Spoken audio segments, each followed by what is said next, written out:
दोस्तों, क्या आपको पता है कि हम अभी अंतिम युग में अपने जीवन बिता रहे हैं। और मैं यह इसीलिए बोल रहा हूँ क्योंकि इस युग में बाइबल की वह सारी भविष्यवाणियाँ पूरी हो रही है जो अंतिम समय में यानी यीशु मसीह के दूसरे आगमन से पहले होने वाली है, और जिसके बारे में ज़्यादातर भविष्यवाणियाँ प्रकाशित वाक्य की किताब में लिखी गई थी। आज के इस वीडियो में हम अंतिम समय में परमेश्वर की ओर से आने वाले दो गवाहों के बारे में चर्चा करेंगे, जिनके आने के बाद इस पृथ्वी पर कुछ ऐसा होगा जो आज तक कभी नहीं हुआ है। पूरी जानकारी के लिए वीडियो को अंत तक जरूर बने रहे। आइए वीडियो को शुरू करते हैं। दोस्तों, बाइबल हमें ऐसे दो गवाहों के बारे में बताती है जो अंतिम समय में परमेश्वर के कार्य को पूरा करने के लिए भेजे जाएंगे। ये दोनों गवाहों को परमेश्वर द्वारा अधिकार दिया जाएगा और ये पृथ्वी पर 1260 दिनों तक नबूवत करते रहेंगे। इनके बारे में यह भी बताया गया है कि ये दोनों गवाह परमेश्वर के सामने खड़े रहने वाले जैतून के 2 वृक्ष और 2 दीपदान हैं। यदि कोई इन्हें हानि पहुंचाने की कोशिश करेगा तो इनके मुंह से आग निकलेगी जो इनके शत्रुओं को भस्म कर देगी।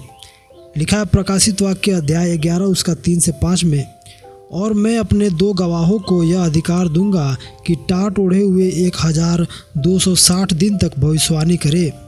ये वे ही जैतून के 2 पेड़ और 2 दीवट हैं जो पृथ्वी के प्रभु के सामने खड़े रहते हैं, और यदि कोई उनको हानि पहुंचाना चाहता है तो उनके मुंह से आग निकलकर उनके बैरियों को भस्म करती है, और यदि कोई उनको हानि पहुंचाना चाहेगा तो अवश्य इसी रीति से मार डाला जाएगा। यहाँ हम देख सकते हैं कि एक विशेष प्रकार की सेवकाई इन दोनों गवाहों को दिया जाएगा और एक टाट ओढ़े हुए भविष्यवाणी करेंगे। इसका मतलब कि ये पश्चाताप के लिए भविष्यवाणी करेंगे, क्योंकि बाइबल में टाट ओढ़ना अक्सर पश्चाताप को संबोधित करता है। साथ ही परमेश्वर इन्हें अपनी सुरक्षा के लिए एक विशेष प्रकार का शक्ति भी देगा जो इनके सेवकाई में आने वाली सभी रुकावटों को दूर करेगी। इनके पास सारे जल के ऊपर, आकाश के ऊपर और महामारी के भी ऊपर अधिकार होगा, जिसके बारे में यूहन्ना बताते हैं प्रकाशित वाक्य अध्याय 11 का 6 में। उन्हें अधिकार है कि आकाश को बंद करे कि उनकी भविष्यवाणी के दिनों में मेह न बरसे, और उन्हें सब पानी पर अधिकार है कि उसे लहू बनाए और जब जब चाहे तब तब पृथ्वी पर हर प्रकार की विपत्ति लाए। यहाँ हम देख सकते हैं कि इन दोनों गवाहों के पास सारे जल के ऊपर अधिकार होगा, यानी सभी नदी समुद्र के ऊपर भी, जिनको ये लहू भी बना सकते हैं, और जब जब चाहे ये पृथ्वी पर विपत्तियाँ ला सकते हैं।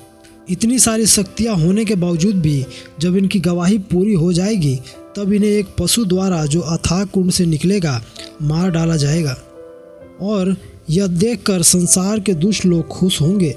लिखा है प्रकाशित वाक्य अध्याय 11 का 7 से 10 में, जब वे अपनी गवाही दे चुकेंगे तो वह पशु जो अथाह कुंड में से निकलेगा उनसे लड़कर उन्हें जीतेगा और उन्हें मार डालेगा, और उनके 100 उस बड़े नगर के चौक में पड़े रहेंगे जो आत्मिक रीति से सदोम और मिस्र कहलाता है, जहां उनका प्रभु भी क्रूस पर चढ़ाया गया था। और सब लोगों, कुलों, भाषाओं और जातियों में से लोग उनके शवों को 3.5 दिन तक देखते रहेंगे और उनके शवों को कब्र में रखने न देंगे, और पृथ्वी के रहने वाले उनके मरने से आनंदित और मगन होंगे और एक दूसरे के पास भेंट भेजेंगे, क्योंकि इन दोनों भविष्यवक्ताओं ने पृथ्वी के रहने वालों को सताया था। इन दोनों गवाहों के मारे जाने के बाद सभी लोग आनंद मनाएंगे और इनके मृतक शरीर को भी सड़क पर ही छोड़ देंगे। दुनिया के लोग इनके साथ इतना अपमानजनक व्यवहार करेंगे जो कोई अपने दुश्मनों के साथ भी नहीं करता है। इन दोनों गवाहों के उपदेश और पश्चाताप के लिए सुसमाचार का करना दुनिया के लोगों के लिए एक पीड़ा की बात लगेगी, क्योंकि लोग अपने झूठ से प्यार करते हैं, सच्चाई सुनने के लिए खड़े नहीं हो पाएंगे।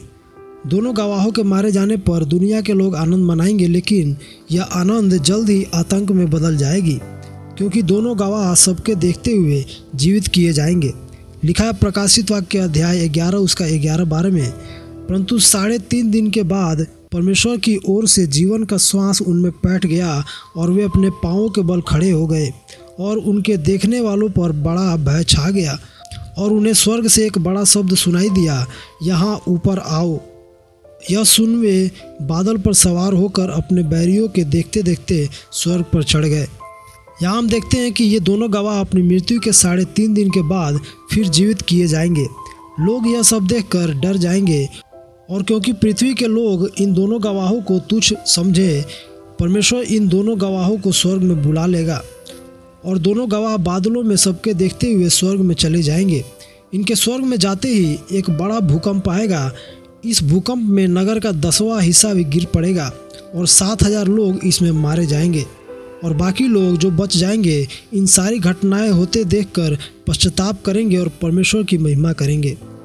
यह सब जो घटनाएं होगी यह सब दूसरी विपत्ति के समय होगी और 7वीं यानी क्लेश के आखिरी तुरही फूके जाने से पहले होगी। अब सवाल यह भी आता है कि आखिर ये दोनों गवाह कौन होंगे।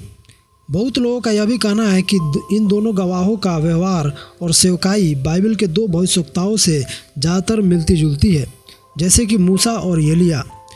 इनको यीशु मसीह के साथ भी बातें करते हुए वर्णन किया गया है, जो हम पढ़ते हैं मत्ती अध्याय 17 उसका 1 से 3 में।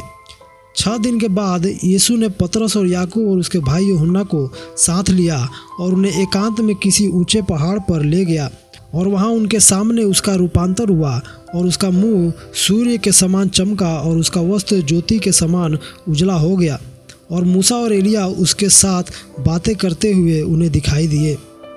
यहाँ जिस प्रकार से यीशु मसीह के सामने मूसा और एलिया प्रकट हुए और चेलों ने भी देखा इन दोनों को यीशु से बातें करते हुए, इन दोनों की सेवकाई और इनके शक्तियों को तुलना करने पर अंतिम समय में आने वाले दोनों गवाहों की शक्तियाँ मिलती जुलती हुई दिखाई देती है।